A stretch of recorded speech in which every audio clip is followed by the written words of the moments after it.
If you've ever fallen for someone whose love feels like both a blessing and a curse, then you'll understand Raphael.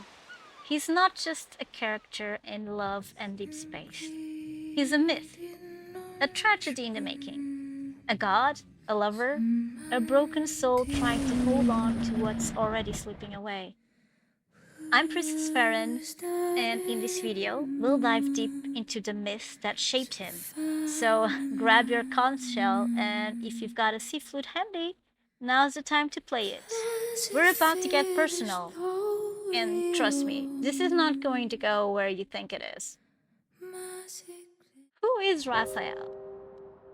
Lemurian royalty, a divine being forged by war, duty, and art, bound by the prophecy of the sea god, but broken by his own heart. Raphael is both warrior and artist, guardian and lover. He paints what he cannot say, sings what he cannot fix, and sacrifices what he cannot bear to lose. Whether comforting you with a melody or shielding you from a cruel fate, Raphael's story is about more than his evil and missions. It's about a soul trying to save what's already gone.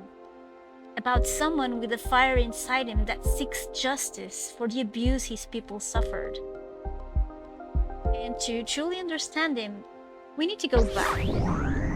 Not to Lemuria, but to ancient Greece. Before Raphael was a man of music, he was a god of storms. His power over moonlight, tides, and tempests reflects more than just elemental mastery. It echoes Poseidon himself.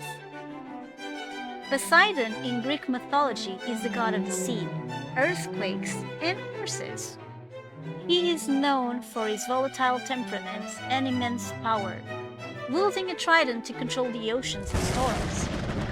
Poseidon's domain encompasses both the tranquil and destructive forces of the sea, embodying that duality that Raphael also represents. But Raphael isn't a ruler. He doesn't want to dominate. He grieves. He guides. And for that, we need to look not at Poseidon, but at his overlooked son, Triton, the messenger of the sea. Like Raphael, Triton was powerful, but often silenced, marginalized, hidden beneath the surface. Let me be honest, I think Raphael has more in common with Triton than you might expect. And tell me if you agree. He's not about commanding the ocean with raw power, but about grieving it. About being the silent one who carries the weight of others' burdens. Even his chain form at the bottom of the sea parallels Triton as a subdued god in late Greek mythology. Raphael's core story is more tragic and romantic, less about wrath or dominion, and more about sacrifice and memory. That's where the deeper myth comes in. But let's talk a bit more about Triton and Raphael so you can tell me if you agree with me, alright? Let's go. So, Triton, the son of Poseidon and Amphitrite. He's depicted as a merman with the upper body of a man and the tail of a fish, acting as a herald for his father and carrying his messages throughout his watery domain. He is the messenger god of the seas. Now, wait, do you remember that moment when Raphael literally read the sea god's tome? How cool is that?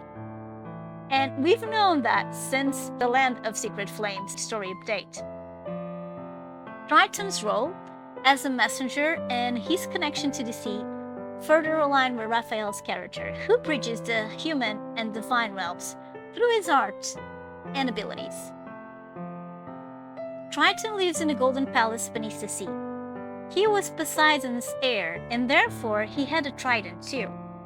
However, his main weapon was a conch shell. In fact, he is often shown blowing a conch shell to calm or raise the waves.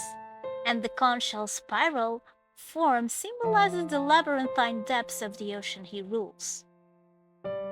Triton has also played an important role in saving Jason and the Argonauts when they were stranded in a salty lake by guiding them the right way. Now, doesn't this ring a bell? In World Underneath, Chapter 5, Long Lost Treasures, where it's implied that the Deep Space Academy research team that was studying Lemuria's ruin, they were supposedly accompanied by the Bluefish, the sea gods, Raphael's emissaries, and the Bluefish guided them and provided them with emotional support. So both personified the roaring ocean, and the conch shell could either calm or stir the waves, a testament to their dual nature as both tranquil and tempestuous. Just as the fact that Raphael is the god of sea, lord over water, and yet he wields the opposite element of fire with his evoe. Water and fire symbolize life, fertility, creativity, and inspiration, and at the same time, water and fire also represent loss, death, and destruction. Water and fire, as we all know, are opposites. Water can extinguish fire, while fire can boil water away. They're forces that both create and destroy, much like Raphael himself. And this duality really emphasizes our fishy's complexity, doesn't it? As Triton was the emissary of Poseidon, I'd also like to remember that in the myth Tears of Lemuria, we see how Raphael was able to send a message to the MC through the sea breeze before their final goodbye. So he clearly plays the role of a messenger. And as a messenger like Triton, Raphael brings warnings, truce, and sometimes heartbreak. But unlike Triton, his message isn't just spoken. It's painted, composed, felt.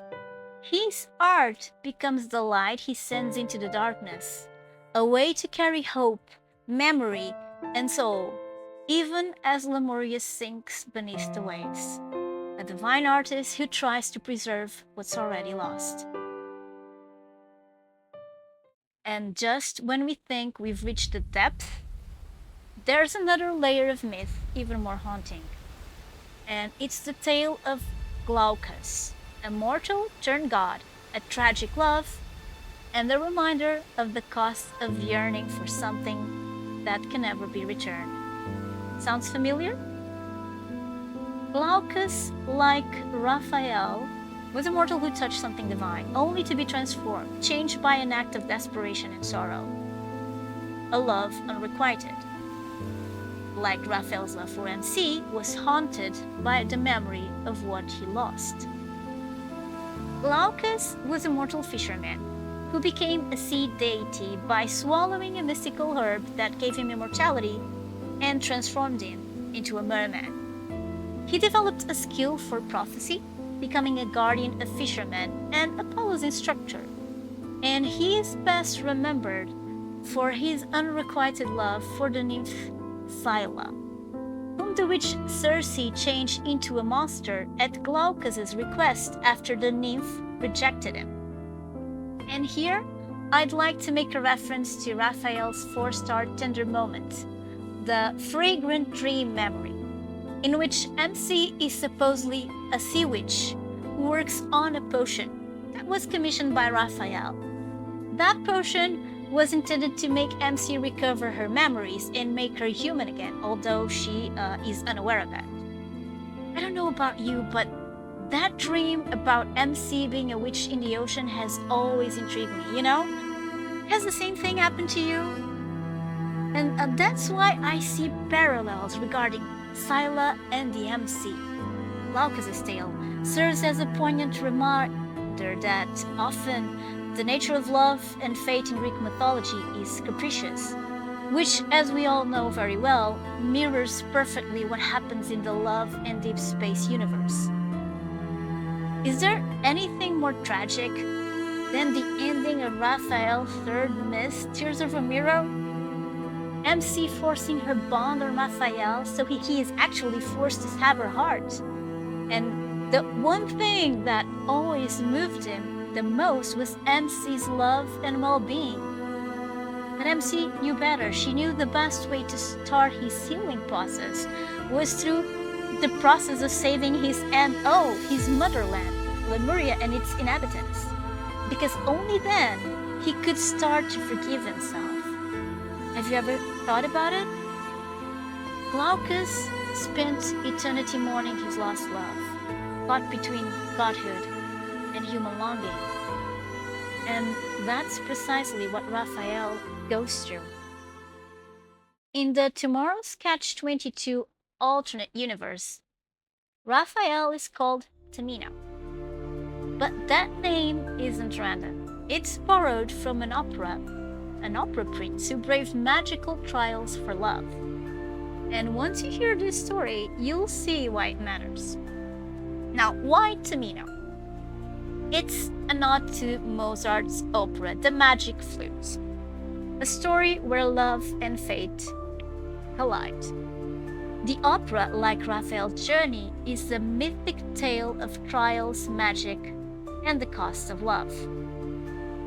Tamino's story mirrors Raphael's in ways you might not expect: forbidden love, impossible trials, and rebellion against fate. Tamino was a prince lost in a foreign land, and he was being pursued by an enormous monster. He was rescued by 3 mysterious ladies, who killed the monster and gave Tamino a picture of Pamina, daughter of the Queen of the Night. And can you guess? He instantly fell in love with her, with Pamina. So, in order to prove himself worthy of Pamina's love, Tamino underwent several trials of silence and courage. Tamino and Pamina eventually completed the trials together. The queen was defeated, and the couple's union was blessed. After that, they lived happily ever after. The first detail I would like to emphasize about this story is that this is an opera, and Raphael was to be an opera singer in Verona, as we learn in his anecdotes. Besides that, both Tamino and Raphael have flutes. There's another common theme: the betrayal of authority. Despite the fact that Tamino was saved by the queen, he ends up betraying her when he's promised to get Pamina if he passes the trials.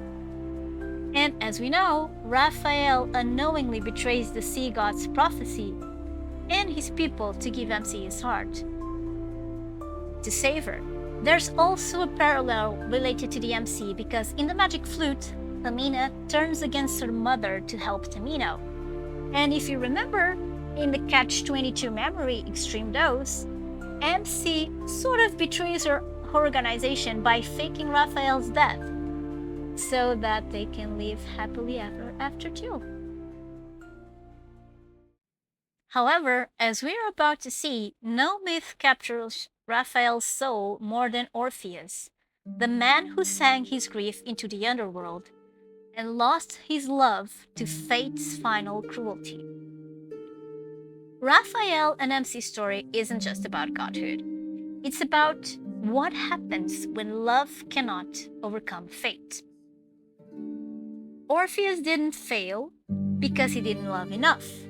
He failed because fate demands something beyond love.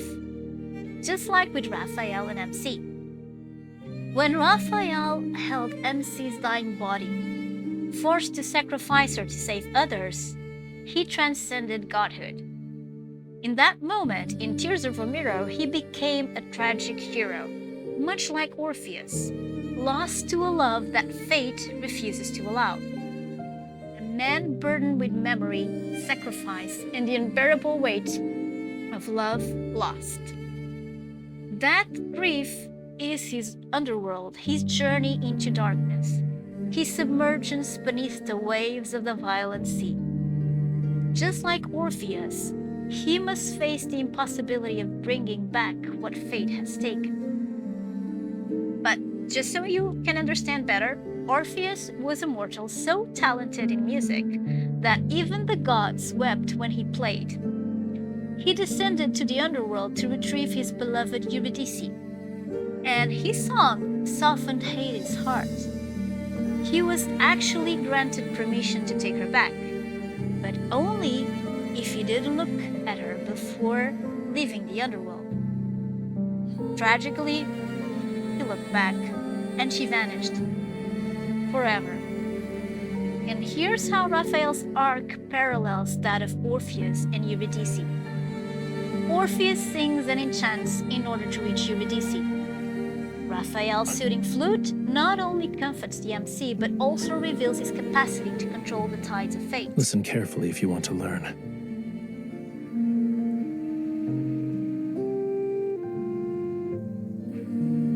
It implies that love may transcend death and destiny, even if fate apparently wins in the end. As the story progresses, it becomes evident that love is a powerful force capable of defying even the most ominous prophecies, reminding us that memory and loss are closely linked to the human experience. And Raphael's progressive recollection of memories about his beloved emphasizes the importance of sacrifice, anchoring their relationship in a universe where echoes of Orpheus' song serve as devastating reminders of precious moments lost, but definitely not forgotten. Orpheus loses Eurydice by looking back. Raphael loses MC as she sacrifices herself. Then he holds on to her memory. Orpheus' song echoes forever, and Raphael's tear becomes a pearl of memory, eternal, aching. But it's not just music that carries his grief. His paintings, his art is another form of remembrance. His way to preserve what's already been shattered, the lost glory of Lemuria, the love he couldn't hold on to. Like Orpheus, he reaches for what's gone, using creation to defy oblivion. Both stories intertwine art, music, and emotion, showing how love overcomes all obstacles and is forever etched in the heart's melody. Raphael is more than a love interest. He is a living myth, born of sorrow, memory, and the timeless theme of love's sacrifice. A reflection of the gods, yet entirely human in his heartbreak. And we know how that feels, being heartbroken. Maybe, just maybe, he's a part of us too. A reminder that love, even when it breaks us, is worth every sacrifice. Through him, Love and Deepspace gives us a story that blends the ancient with the futuristic, the divine with the human, and the romantic with the tragic. Raphael is more than a character. He is a myth retold, and one that reminds us that love isn't always about happy endings. Sometimes it's about what we're willing to sacrifice to protect it. He's not just a mythic figure, but one who chooses love and sacrifice, which is more powerful than any fate he could have been bound to. Next time, we'll explore how these themes appear in the other love interests, and trust me, there's more mythology hidden beneath the surface than you might think. You can also check, in the meantime, Zane's and Silas's videos, which are already out. Until next time, this is Princess Farron signing out. Take care and good gaming. Bye!